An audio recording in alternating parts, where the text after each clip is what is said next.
انتوا بتسمعونا على STR The Sandy Times Radio.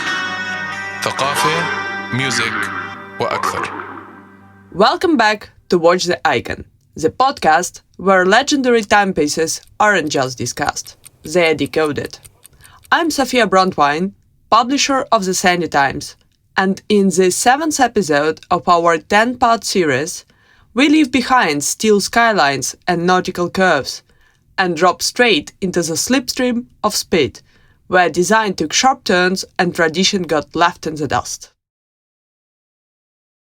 Last time, we explored the Patek Philippe Nautilus, the graceful rebel of the 1970s, sketched our oysters and turned into steel poetry. Today, we turn to a very different kind of icon. A watch that didn't ask for attention. It demanded it. A timepiece launched not with hushed reverence, but with the roar of engines. A square-shaped provocation that became inseparable from the image of the world's coolest man behind the wheel of a Gulf-liveried Porsche. This is the story of the TAG Heuer Monaco, the first automatic chronograph with a water-resistant square case, and the watch that broke every rule on its way to becoming a motorsport legend. But first, who is Heuer? Before Monaco, before McQueen, before even motorsport, there was a family name and a vision. Heuer was founded in 1860 by Edward Heuer, a 20-year-old Swiss watchmaker in the Jura Mountains. From the very beginning, the company specialized in chronographs, timing instruments that didn't just measure time, but commanded it. By 1887, Edward had patented the oscillating pinion, a now standard chronograph component still used in modern watchmaking. Heuer timepieces were precise, reliable, and often cutting-edge, favored in sports timing, scientific research, and eventually auto racing. They were stopwatches, dashboard timers, rally companions. But it was Jack Heuer, Edward's great-grandson, who transformed the company from a respected chronograph maker into a cultural force. Jack wasn't just an engineer, he was a marketer, a visionary, and a risk-taker. He forged ties with Formula One, signed sponsorship deals with legendary drivers like Joe Seifert, and embedded Heuer into the very fabric of high-speed competition. By the 1960s, Heuer chronographs were more than just tools. They were symbols of racing credibility. Models like the Ottavia and Carrera didn't just tell time, they told stories of victory, danger, and style. But the mechanical watch industry wasn't immune to pressure. As quartz technology flooded the market in the 1970s, traditional brands struggled to adapt. In 1985, Heuer was acquired by TAG, short for Techniques d'Avant-Garde, a Luxembourg-based company known for aerospace and performance engineering. The merger created TAG Heuer, combining Swiss heritage with avant-garde ambition. This wasn't just a rescue, it was a reboot. TAG Heuer embraced bold design, high-tech materials, and modern marketing, from Formula One sponsorships to streetwear collaborations. But at its heart, the brand never abandoned its chronograph soul, and no watch captured that fusion of legacy and innovation quite like the Monaco. It begins, as all revolutions do, with a race. By the late 1960s, the chronograph world was approaching a major turning point. The race was on. Who would create the first automatic chronograph? Seiko in Japan, Zenith with El Primero, and a Swiss consortium that included Heuer, Breitling, Hamilton Buren, and Dubois Duprat all were neck and neck in developing the next big thing. Jack Heuer was deeply invested in this project. The result was the Calibre 11, unveiled in 1961, a left-crown automatic chronograph that was as unconventional as it was advanced. But a movement this revolutionary needed a stage, something that didn't just tell the time, but declare it. To house the revolutionary Calibre 11, Heuer needed something just as daring, and it found it, not in-house, but in the workshop of a man named Erwin Piquerez. Piquerez wasn't a watchmaker. He was a case manufacturer and one of the most inventive in the industry. Operating from the Swiss Jura, his company, Piquerez SA, specialized in innovative case designs, often ahead of their time. In the late 1960s, Piquerez patented a water-resistant square case, something previously thought near impossible due to the challenges of sealing right-angle corners under pressure. But his design, using a unique gasket compression system and modular construction, cracked the code. Jack Heuer saw the prototype and immediately recognized its potential. Here was a case that didn't just fit the Calibre 11, it embodied it. Bold, technical, unconventional, a square shape in a world of circles. Piquerez's contribution wasn't just functional, it was foundational. The Monaco wasn't merely a Heuer innovation, it was the product of Swiss collaboration at its finest. Movement, case, and a message, all working together to disrupt the norm. Without Erwin Piquerez, there would be no Monaco as we know it. And in March 1969, the Heuer Monaco was born. It was named after the legendary Formula One Grand Prix held in the streets of Monte Carlo, a city that represented risk, glamour, speed, and spectacle. It wasn't just a name, it was a signal. And the watch itself? Well, it looked like nothing else. It was obvious. The face of the future was square. The original Monaco, reference 1133B, was a shock to the system. A 39mm square case, metallic blue dial, bold red chronograph hand, squared pushers, and Z crown on the left side. It was like seeing a race car with a steering wheel in the backseat, intentional, disruptive, unmissable. Inside the Calibre 11 ticked away with its modular construction and micro-rotor automatic winding, a feat of horological engineering that proved Heuer was not only keeping up with the times, but aiming to leap ahead. But the Monaco wasn't built for quiet admiration. It was built for the spotlight. And in 1971, it got it. Here comes Steve McQueen. Steve McQueen didn't just wear clothes, he gave them meaning.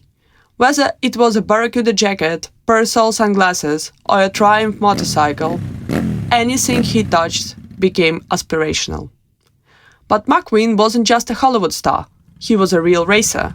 A man obsessed with engines, speed, and authenticity. He competed in desert races, he collected rare motorcycles. He wasn't acting when he sat behind the wheel, he was home. So when McQueen took on Le Mans in 1970, he demanded realism. No stuntman for the key driving scenes. No wardrobe decisions made by stylists. For the film's racing sequences, he looked to someone who knew the circuit inside out. Joe Seifert, a Swiss Formula One driver and Heuer ambassador. Seifert loaned his gear, a white wireproof suit with blue and red stripes, Porsche and Gulf oil patches, and yes, a Heuer chronograph. From the available options, McQueen chose the boldest, the Heuer Monaco. Maybe it was because the production team had multiple examples of it for the filming. Maybe he simply liked the way it looked. But once it was on his wrist, the synergy was electric. The Monaco didn't just appear in Le Mans, it was framed. Close-ups of gloved hands on gear levers, long shots of McQueen walking coolly across the paddock, promo posters, press photos. And just like that, the Monaco wasn't an experiment, it was a legend. McQueen made the Monaco famous, but the Monaco gave McQueen something too. It added mechanical edge to his myth. It was the only watch he ever wore on screen, and one of the few associated so intimately with his legacy. In the world of horology and Hollywood, few moments are so perfect. A square watch, a square jaw, and a performance that made both immortal. An icon was born on and off the screen.